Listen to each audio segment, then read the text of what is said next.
I'm going to give casualty first of all, or emergency ward 10, as that when I was younger.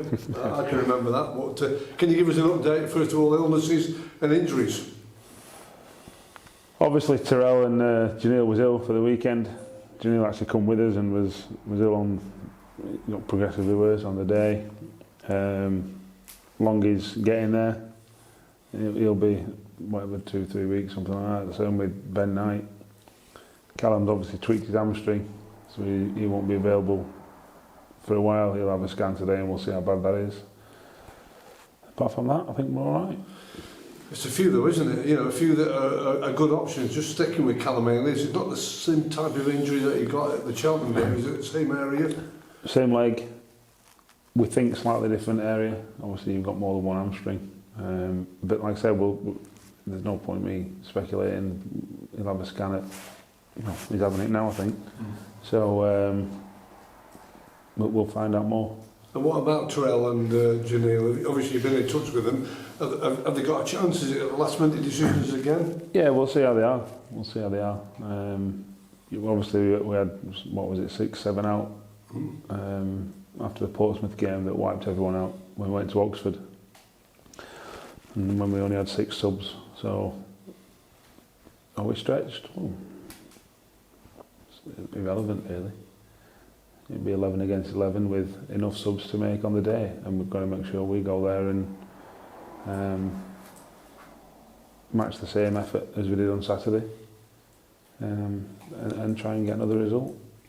Yeah, no doubt about it. You go there with 1 point on the board, you hung on in there, and in the end you got your reward, didn't you, for keeping going. We saw what it meant to the supporters, and I think we all saw what it meant to the players, because the celebration was everyone in it together. As the manager and your coaching staff, what does it mean, that last-minute equalising goal? Paul Moore said to me afterwards, he said, it feels like a defeat for us and a win for you. And I said, yeah, it does. It does. Because obviously they had the lion's share of possession. They put in 36 crosses. That's according to Paul Warren. I don't know if it's true. I didn't count them when I watched it back. I think they had 3 chances all game. And we gave them the goal. So for all that, I think for the last 20 minutes when we started passing the ball a bit better, we started looking good ourselves. Now we've got to make sure 36 crosses goes down to 3, and we've got to make sure we create more chances ourselves. And that's the path we're on. That's the journey we're on. And when you go to a team like Rotherham, like I say, I saw them at Lincoln the week before. We spoke to a couple of people at Bolton because they played them on the Saturday. Everything had come back. They're a powerful team, athletic team. You've got to make sure that they ask lots of questions of you. If you put crosses in the box, you've got to defend them. That's why we went 3 at the back. We don't often do that. So, you've got to accept sometimes that's the opposition's style of play, and you've got to counteract that. And I thought we did that. I thought we did that for large parts of the game. And like I say, I think getting a last-minute equaliser, you did see what it meant to the fans. You saw what it meant to the players. They were all there. It was a real well-earned point. A team that's been promoted out of this division the last twice they've been in it. Well, we'll take that and move on. I know you haven't got much training time with the players because you've got a long trip off to Plymouth, but in general, if it was a free week, would that affect the players getting that last-minute equaliser and being on a high? Do you see the mood change or not? I don't know. I think it's each to their own. Win, lose or draw, my faith in the group of players, ourselves, I keep saying it, it's unwavering. It won't change. And does wins confirm that? Of course it does.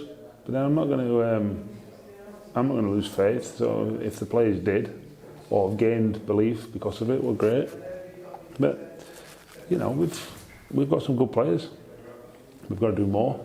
We've always got to do more, and we will. Us will coach them, and they want to learn and they want to improve. I'd not go out of the car this morning and one of the lads was grabbing me. He was in early, saying, right, I've gone through my clips and this, that, and the other. Brilliant. I think that's terrific.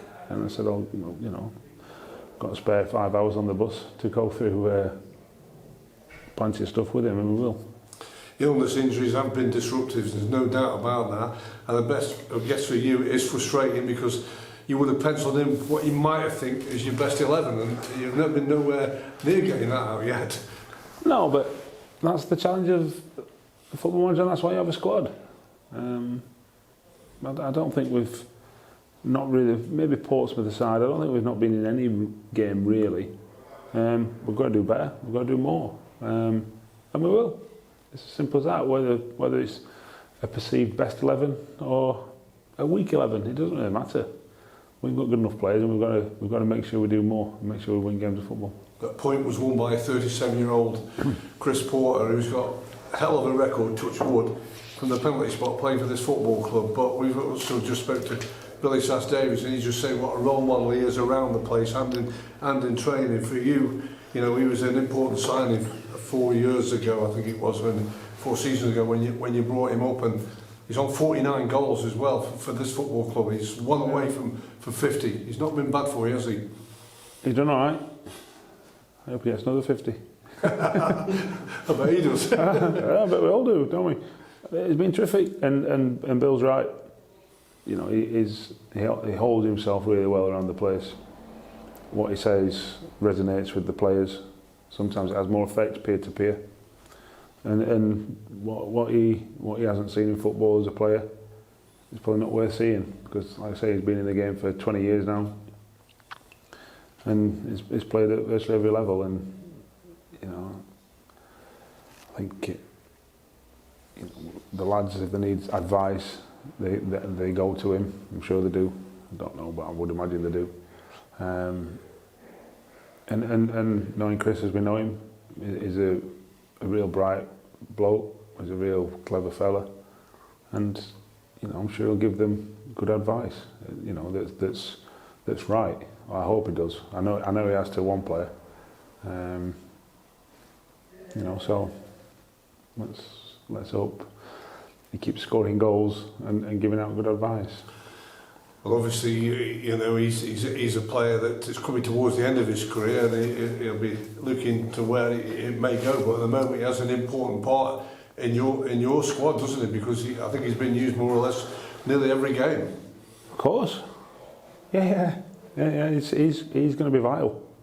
He's going to be vital. Make no bones about it. What did he score last year? 9 goals or something. You know, got to get double figures this year. That's always the challenge. You know, so if he keeps scoring, keeps doing well, keeps training hard, he's the first in every morning. He's a terrific pro. I can't speak highly enough of him. Let's just finish off with him without letting out any secrets, but his record in the penalty department, he must be up there with the best that's playing currently at the moment. The amount he's got, he's into double figures with yourself. He has a way of taking it and doing it professionally. Yeah, Andy Waddington, Rotherham's goalkeeper coach, showed me the map of where he put his penalties, I think for the previous 2 seasons, and they roll over the goal.